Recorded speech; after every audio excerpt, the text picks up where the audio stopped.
right now. Pittsburgh's best sports show is about to begin. Call us or tweet us. We've got things to talk about on the Ireland Contracting Nightly Sports Call. Good evening, everyone. This is Bob Pompeani. We're live once again in the Fan Cave at 412-575-2600. Call us, air your opinions. We'd love to hear from you. Chris Mueller is over at 93.7 The Fan, PMT, busy today. And boy, it's been a busy week for the Cleveland Browns. Another day, another trade. First, Joe Flacco heads to Cincinnati and immediately will start. And then just moments ago, Greg Newsome sent to Jacksonville for Tyson Campbell. An exchange of cornerbacks. I think Newsome was at the end of a contract. Perhaps they didn't want to get through the end of the year and not get anything for him as he went into free agency. Who knows why, but that's an interesting trade. Greg Newsome, I thought, has been playing well this year. Your thoughts on that one tonight, Chris?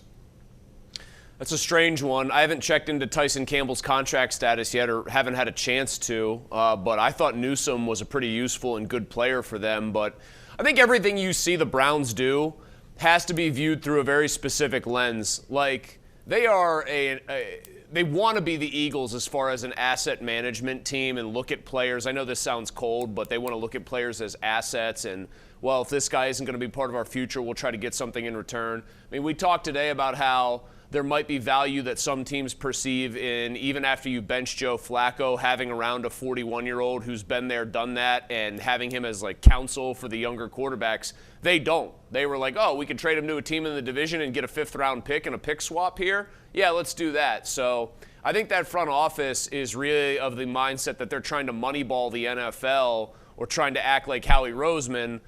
The problem is, Bob, they're very bad at it. It would be like telling a guy who's a career 190 hitter, hey, you need to take pitches and get deep into the count and take a two-strike approach, only to watch them flail because they're not Ted Williams, basically. Yeah, very interesting to me to see how this is going, and I still think about this game this weekend is going to be a tough game. If you look at what the Browns have done, Chris, they've been in a lot of games, and even the one last week in Minnesota or in Ireland or London, I'm getting all my London. London. They went from Dublin to London, and I thought Cleveland had them on the ropes. They were up 17-14 late, and they forced Carson Wentz to go 80 yards, and he did against the vaunted defense of the Cleveland Browns. So they're a dangerous team, I think, despite what the record says. Yeah, I mean, I think you saw Wentz show good Carson Wentz, the athletic ability, the touch on the football, and that's the only reason the Vikings won that game. I mean, I would hope nobody here is falling into the trap of, well, Mike Tomlin's never lost a home regular season game to the Cleveland Browns, which he hasn't, and saying that this is going to be some easy walk in the park. I thought they called a conservative but safe game plan for Gabriel in that game. I thought Judkins ran really well. I was very impressed watching him against that Vikings defense. He was gashing them for big gains. And they do well on defense what the Steelers do well on offense. They stop the run better than anybody. They're number one in the league in yards per rush allowed. It just got to 3 even. The Steelers want to run the ball. I think this is kind of the irresistible force meets the immovable object here. And I don't know about you, Bob. I don't have a great feel for this game. I assume the Steelers will win because typically the Browns find a way to shoot themselves in the foot or come up short in the big moments. But to me, this is a game highly likely to be a one-possession affair with like 6 minutes to go. Mm-hmm. And if you're a Steelers fan, you're sweating it, wondering why it's been so difficult. Yeah, that's kind of how they play anyway. It always comes down to the last couple of minutes of the game. So we'll see how it goes on Sunday. First of 2, and then it's Cincinnati on Thursday night. Penguins were winners last night. I thought a very efficient game. On the road, it's something we haven't been able to see over the past couple of years. I was trying to go back and look at some of the games from last year just to see how many odd man breaks that typically the Penguins would give up. Last night, really, they shut that down. Other than an error by Erik Karlsson on a pass in the middle of the slot that was taken by Mika Zibanejad, there was many mistakes. They played a sound road game, and Dan Muse got the better of Mike Sullivan.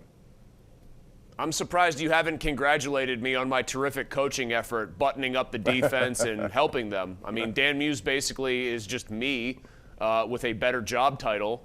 But I got to be honest, I'm kind of with Pony here, who took some flack. I mean, we know how this team is built, has been historically built for the last 40 years with superstars, and I don't think Gavin McKenna falls into the McDavid or Crosby class of recent projected number 1 overall picks. But I think he's probably closer to those guys than maybe, I would hope, even Connor Bedard, who I think is pretty good. What do these games really mean? Like, they played a nice buttoned-up game. Cool. They shut out the Rangers. Cool, that's good. But in the end, what's it getting them? Like, I don't want to be a nihilist or fatalistic or just what's it all mean, but I think the eyes have got to be on the prize here, and the prize has to be trying to yet again resuscitate or restart a window of time where the franchise is a big player by getting the number 1 overall pick in this draft, and this does not help that aim. Yeah, but easier said than done. Even if they do get in that lottery, who knows the way it is. The Islanders, for example, last year had the 9th best odds, and they got the number 1 pick. You don't know where you are. You may have the best chance, and even if you get there, as you see our question tonight, brought to you by Penn West University, would you rather have the Penguins make the playoffs or draft Gavin McKenna? I just don't think it's that easy. I think the odds are very low, even if they do get in the lottery. Make the playoffs? Wait. So the question is make the playoffs or draft Gavin McKenna. And what am I seeing? 50. Okay, good. I'm glad that number's going down here. People, what are you doing? Well, listen, I don't know about you, but I want to see Sidney Crosby play in some playoff games before it's all said and done. I want to see Sidney Crosby play like 2 or 3 more seasons with Gavin McKenna on his hockey team. How about that? Everyone's making it sound like you're automatically going to get him. You're not. It's going to be very low. The chances are low. That's all I'm saying. The poll question is, correct me if I'm wrong, the poll question is make the playoffs or draft McKenna, right? Right, but that's misleading. It would be make the playoffs or become draft eligible. All right, well, okay, that's a very different question. Whatever the case may be. If it is Gavin McKenna or make the playoffs, I will take McKenna, Gavin. Well, I would too, okay, but I think that's not the spirit of that question. Honestly, you know what, Bob? This is going to be more extreme. This is going to be even more extreme. If it's just be in the lottery as like a top 3 team percentage chance-wise to get him, so one of the 3 best chances, it could be 3rd best, I would take that over make the playoffs. I really would. I kid you not. Okay, but I mean, they may do that on their own organically. They may end up being in that position, but they also, Dan Muse is a guy who wants to put his stamp on this team. They have some young players. Who knows how they're going to play? I think it's an interesting roster to watch. It's only 1 game. We'll see what goes on as the season goes on, but it's something that we'll be talking about, I think, a lot over the next couple of days and weeks and months. We'll take a break, come back with more of your phone calls, 412-575-2600. It's the Ireland Contracting Nightly Sports Call. We are live right now on KDKA Plus and 93.7 The Fan.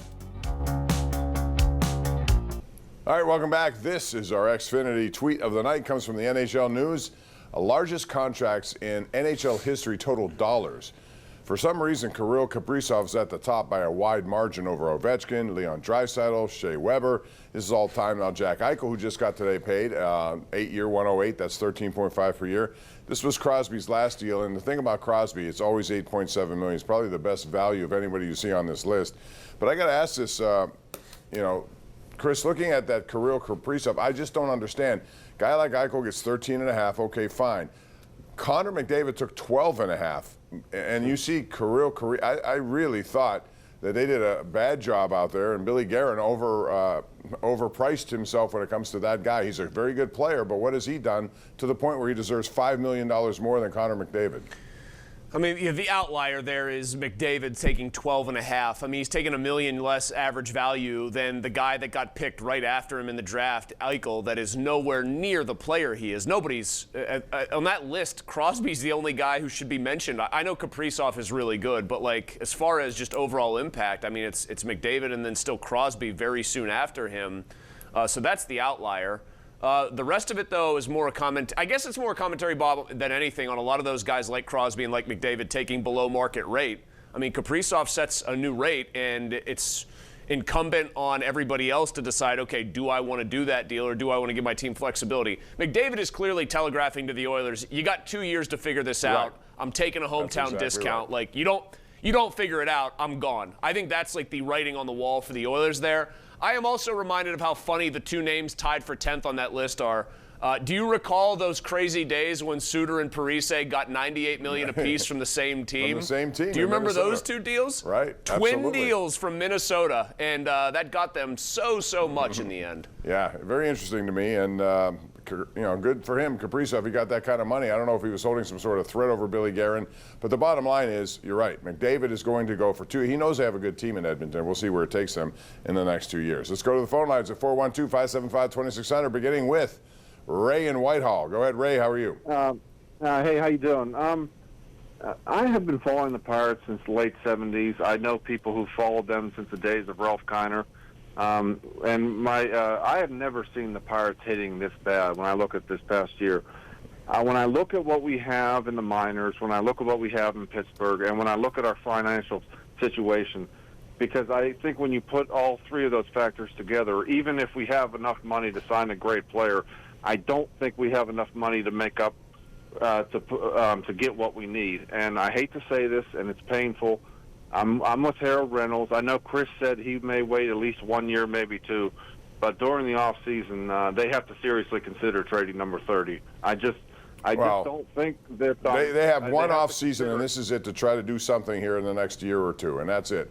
If they don't step up and do it, I'd be highly disappointed. History tells us they won't do it, but man, you have a chance with what looks like a good pitching staff. It's time for them to do it. Do something. Do anything. Bring in bats. If you trade Skeens, what are you trying to do? Work a three-way deal where Skeens goes to somebody and you somehow get both Aaron Judge and Cal Raleigh in return? I take that return. Seriously, I mean. I know, but I mean, obviously never going to happen. Right. And I always feel like when a national baseball guy like Harold Reynolds suggests they trade Skeens, don't you always get a whiff of somebody at MLB Network or somebody within baseball is like, hey, float this out there, put some pressure on them. We'd love to get Paul Skeens the heck out of there so we can showcase him. Same kind of bit that's happening with Crosby, where if you are a Canadian member of the media up there, you are contractually obligated to try to spread a rumor that somebody out there is going to try to swing a deal. One of the original 6 teams that's in Canada, like Montreal, for example, is going to acquire Crosby at the deadline. Ray Ferraro just hinted at it too, Bob. Yeah. So I think but when Pat sometimes Brisson these started national... this whole thing. You know, he didn't have to say what he said.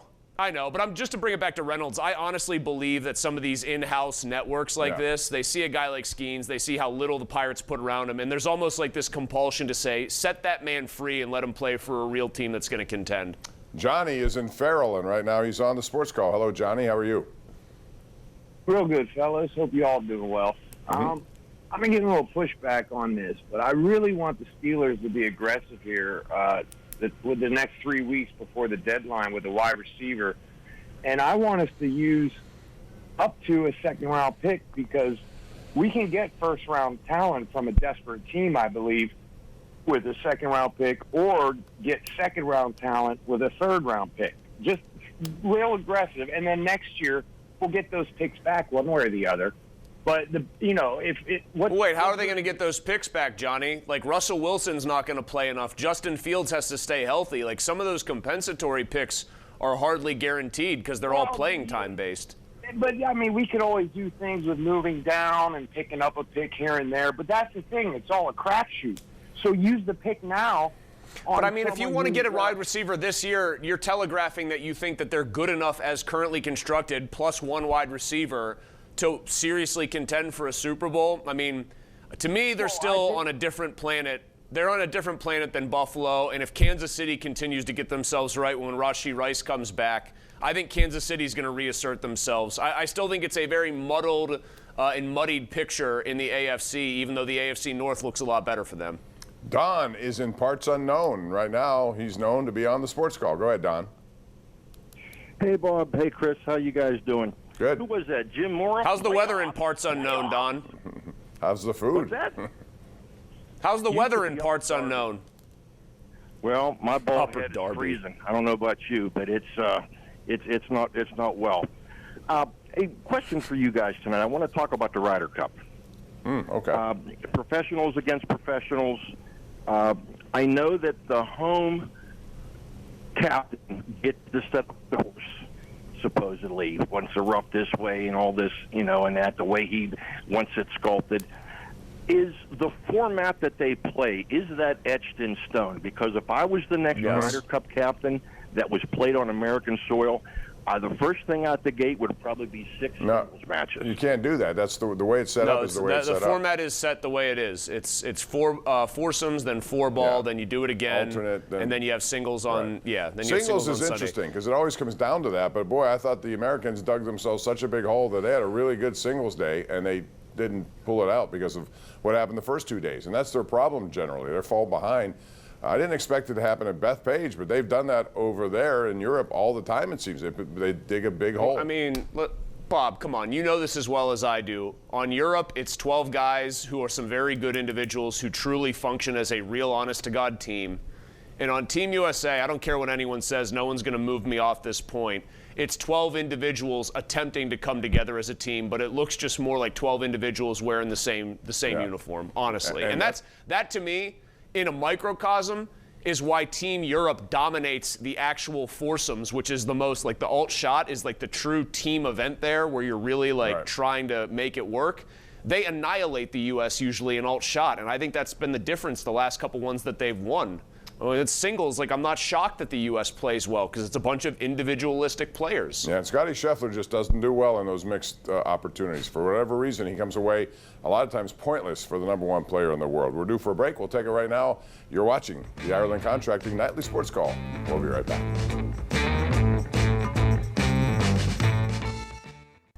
Blue Jays eliminate the Yankees, and they did it in 4 games, which means they're going to take on the winner of Seattle and Detroit, and that goes to a Game 5. And Tarek Skubal, I assume, would be on the mound. Who do you like in that series? I like the team with Tarek Skubal on the mound. I mean, that's kind of a safe place to start in that situation. Bob, let's cut to the chase here.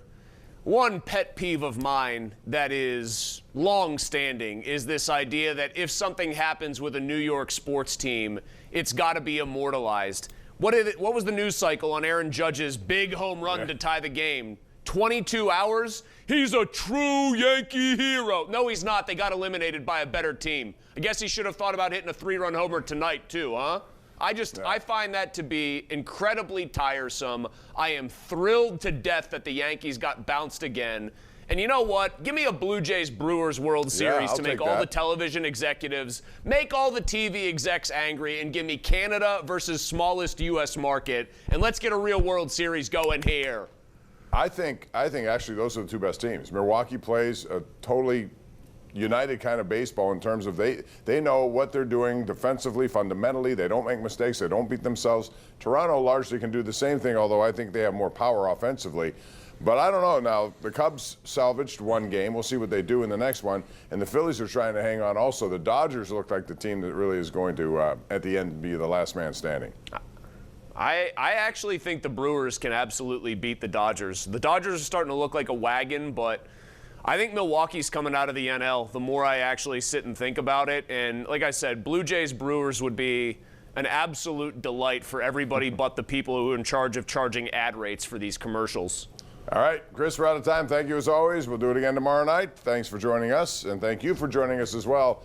Tune in every night. We're here 10:35 on the Ireland Contracting Nightly Sports Call. We appreciate your support, and have a good night.